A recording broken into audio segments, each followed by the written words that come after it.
kí yín káàbọ̀ sórí ètò fún tòní. Ẹ má gbàgbé láti subscribe sórí Entertainment TV, láti click on notification bell nígbà yóò tá bá drop fídíò tuntun kẹ́ bá lè jẹ́ ní àkọ́kọ́ tí yóò kọ́kọ́ mọ̀. Kẹ́ ẹ má gbàgbé láti máa drop opinion yín, àríwísí yín ní abẹ́ comment section. Ẹ like àwọn videos wa, kẹ́ ẹ bá wa pín kárí, kẹ́ bá wa share àwọn videos wa. Ohun tí mo bá lórí ètò lónìí, òun ni àwọn nǹkan mẹ́rin tí ò gbọdọ̀ jẹ́ ìtìjú fún ọ. Nǹkan mẹ́rin tí kò gbọdọ̀ jẹ́ ìtìjú fún ọ. Nǹkan mẹ́rin tí ò gbọdọ̀ tijú lé lórí. Nǹkan mẹ́rin tí ò gbọdọ̀ torí ẹ̀ tijú. Àkọ́kọ́, don't be ashamed of a poor friend because friendship doesn't have status. Má tijú lórí ọ̀rẹ́ ẹ tí ò rí ṣe tó ọ. Má tijú nípa ọ̀rẹ́ ẹ tí kò rí jájẹ tó ọ. Má tijú lórí wípé ẹni tó mú lọ́rẹ̀ẹ́ kì í ṣe ẹni tí ó bẹ́ ẹ dọ́gba lẹ́ka ètò ìṣúná, ètò ìnáwó, ìgbafẹ́ àti bẹ́ẹ̀ bẹ́ẹ̀ lọ. Ohun pàtàkì tó yẹ ká wò mọ́ ọ̀rẹ́ lára ni ṣé ìṣesí wa dọ́gba? Ṣé àǹfààní wà nínú àjọṣepọ̀ wa? Kì í ṣe bí a ti jọ lówó tó, kì í ṣe bí a ti jọ ń wọṣọ tó, kì í ṣe bí a ṣe jọ gbájúmọ̀ tó, kì í ṣe bí a ṣe jọ mọ̀ọ̀yàn tó. Never be ashamed of your poor friend because friendship does not have status. Ẹlẹ́ẹ̀kejì, don't be ashamed because of your old parents. Because whatever you have today is because of your parents. Mọ́mí mi ti darúgbó, wọn ṣe mú jáde. Dádì mi ti darúgbó, wọn ṣe ṣe kinní kan. Àwọn òbí yìí ni wọ́n bí ẹ. Àwọn ni wọ́n sọ ẹ́ dé èèyàn tó jẹ́ lónìí. Má wá sọ pé wọ́n jẹ́ ìtìjú fún ọ. Má ní wípé wọn ò ṣe mú jáde.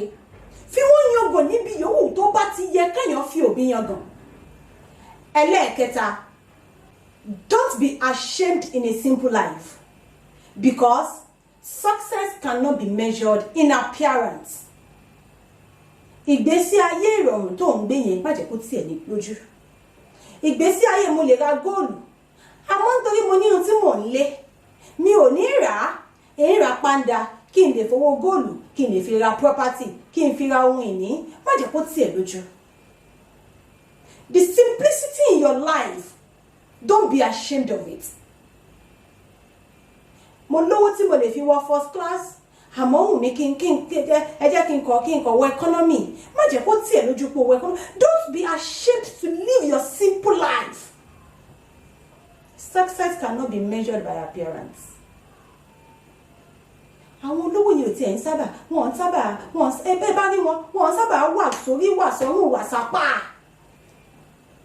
Ẹ̀rù olówó mi kò ní lo jewelry. Ó lè ní jewelry yẹn as a property níbì kan o. Àmọ́ pé wá sí gbogbo orí, wá sí gbogbo ara, olówó sábà live life bẹ́ẹ̀. Àwa kárí ni, kọ́ lè mọ̀ pa wá ni. Àwa la máa ń wà sórí wà sọ́run, kọ́ lè notice wa. Olówó nílò ariwo. And if you are capable, if you know your worth, you don't need to let people know your worth through your appearance. You don't need to always let your appearance, shows your worth. And if you're kind of person to live a simple lifestyle, don't be ashamed of it. It is your life. Tó bá bùgá kọjá yìí, tó wá padà dé gun arinlẹ̀, ayé á bú ọ náà ni. Kí ló dé tó ṣe jẹ́jẹ́? Don't be ashamed in a simple life. Success cannot be measured by appearance. Number 4, tó jẹ́ the last one. Ẹ má gbàgbé láti subscribe sórí Entertainment TV. Ẹ má gbàgbé láti share àwọn videos wa. Ẹ má gbàgbé láti máa click notification bell kó o bá lè jẹ́ ní àkọ́kọ́ tí yóò mọ̀ tá bá drop new video. Ẹ dẹ̀ má gbàgbé láti share opinions yín. Ẹlẹ́ẹ̀kẹrin, eléyìí tó kẹ́yìn gbogbo ẹ̀. Àwọn Yorùbá máa ń pariwo wípé aṣọ ìṣí kì í ṣaṣọ ẹ̀wọ̀n. Never be ashamed of an old cloth. Àwọn àsìkò kan wà téèyàn máa fira ìpamọ́ níbi tó yẹ kó ti fira ẹ̀ hàn nítorí pé kò sí aṣọ tó fẹ́ wọ̀.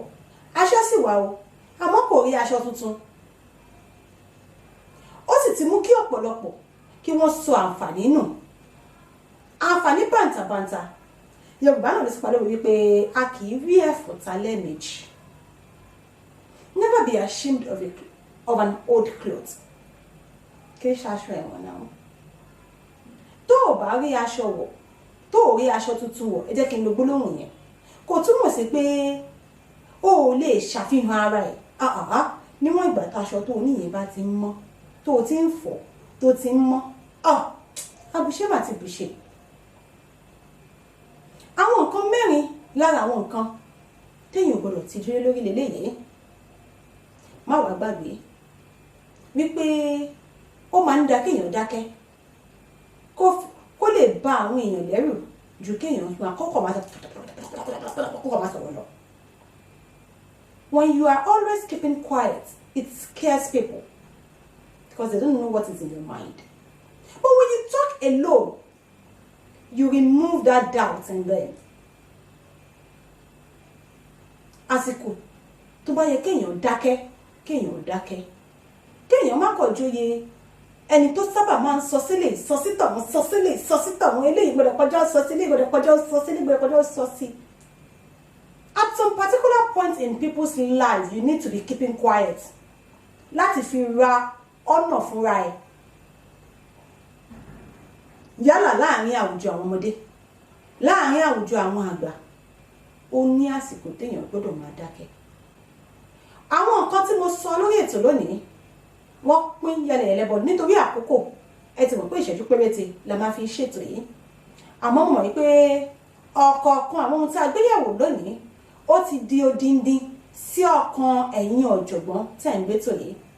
Ẹ tún pàdé mi lọ́jọ́ ẹ̀mí ọjọ́ rẹ̀ lórí àkọ́tún ètò yìí lórí Asatainment TV. Omidan Ọláyínká Àjàní Àjíbádé lórúkọ tèmi. Ire o.